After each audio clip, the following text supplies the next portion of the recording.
Hello, ಈ ಸಲ ನಾವು ಹೊಸ ಚಾನಲ್ ಮಲೇಷ್ಯಾ ಕ್ವಾಡ್ರಸ್ ಅವರು ಓಪನ್ ಮಾಡಿದ್ದಾರೆ. ಅದಕ್ಕೆ ಇವತ್ತು ಪ್ರಯುಕ್ತ ಮೊದಲಿಂದ ಪ್ರಯುಕ್ತ ಚರ್ಮುರಿ ಮಾಡಿದ್ದೇವೆ. ಚರ್ಮುರಿಯಲ್ಲಿ ಮಾಡುವ ರೀತಿ ಹೀಗಿದೆ. ಮೊದಲು ಬಾಣಲೆ ಇಟ್ಟು ಸ್ವಲ್ಪ ಎಣ್ಣೆ ಹಾಕಿ ಕಡಲೆ ಬೀಜ 1 ಕಪ್ ಕಡಲೆ ಬೀಜ ಹುರಿಬೇಕು. ತದನಂತರ ಹುರಿದಾದ್ಮೇಲೆ ಸ್ಲೋ ಫ್ಲೇಮಲ್ಲಿ ಎಲ್ಲ ಹುರಿಬೇಕು. ತದನಂತರ ಕೊಬ್ಬರಿ ಹುರಿಬೇಕು.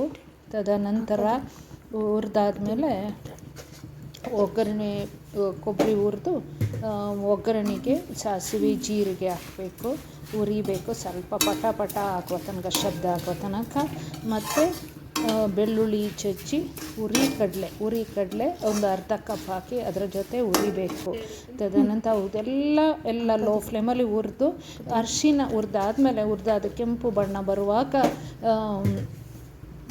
ಅರಿಶಿನ ಪುಡಿಯನ್ನು ಹಾಕಬೇಕು. ಅರಿಶಿನ ಪುಡಿ ಆದಮೇಲೆ ಒಳ್ಳೆ ಸ್ವಲ್ಪ ಮಿಕ್ಸ್ ಮಾಡಿ ಕರ್ಬೇವಿನ ಸೊಪ್ಪು ಒಂದು ಮುಷ್ಟಿಯಷ್ಟು ಕರ್ಬೇವಿನ ಸೊಪ್ಪು ಹಾಕಿ ಅದರ ಜೊತೆಯಲ್ಲಿ ಅದನಂತರ ಹುರಿದಾದ್ಮೇಲೆ ಸ್ವಲ್ಪ ಚರ್ಮುರಿ ಮಸಾಲ ಅಂತ ಸಿಗುತ್ತೆ, ಅದು ಹಾಕಿ ಪರಿಮಳ ಬರುವ ತನಕ ಸ್ವಲ್ಪ ಹಾಕಬೇಕು. ಮತ್ತು 1 ಟೇಬಲ್ ಸ್ಪೂನಷ್ಟು ಚಿಲ್ಲಿ ಪೌಡರ್ ಅಂದರೆ ಮೆಣಸಿನ ಪುಡಿ, ಪ್ಯೂರ್ ಮೆಣಸಿನ ಪುಡಿ ಹಾಕಿ ಹುರಿದು ಎಲ್ಲ ಒಗ್ಗರಣೆ ಈ ಚರ್ಮುರಿ ಕ್ಲೀನ್ ಮಾಡಿ ಚರ್ಮುರಿಗೆ ಕಡಲೆ ಬೀಜ ಹಾಕಿ ಎಲ್ಲ ಹಾಕಿ ಇದು ಮಸಾಲ ಹಾಕಿ ಮಿಕ್ಸ್ ಮಾಡಬೇಕು. ಅದರಲ್ಲಿ ಸ್ವಲ್ಪ ಚರ್ಮುರಿ ತೆಗೆದು ಈ ಬಾಣಲೆಯನ್ನು ಕ್ಲೀನ್ ಮಾಡಿ ಅದಕ್ಕೆ ಹಾಕಿದ ಮೇಲೆ ಎಲ್ಲ ಇದಕ್ಕೆ ಅದು ಒಳ್ಳೆ ರುಚಿ ಮೇಲೆ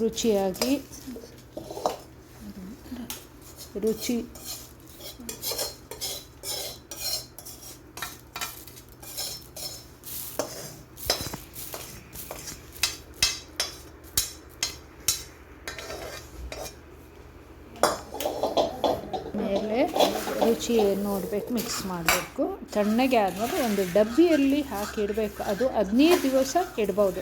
ಪ್ರಿಯರೇ, ಎಲ್ಲರೂ ಮಾಡುವಾಗ ಸ್ವಚ್ಛತೆಯಿಂದ ಮಾಡುವಾಗ ಸ್ವಚ್ಛತೆ ಮಾಡಿ ಎಲ್ಲರೂ ಇಷ್ಟಪಡ್ತಾರೆ. ಈ ಹೊಸ ಚಾನಲ್ ಆದ್ದರಿಂದ ಈ ಚಾನಲ್ಗೆ ಸಬ್ಸ್ಕ್ರೈಬ್ ಮಾಡಿ, ಲೈಕ್ ಮಾಡಿ ಸಹಕರಿಸ್ಬೇಕಂತ ಕೇಳ್ತೇನೆ. ಎಲ್ಲರೂ ಒಬ್ಬರೊಬ್ಬರಿಗೆ ಕಷ್ಟದಲ್ಲಿ ಆಗುವ. Thank you, bye. I hope you like it.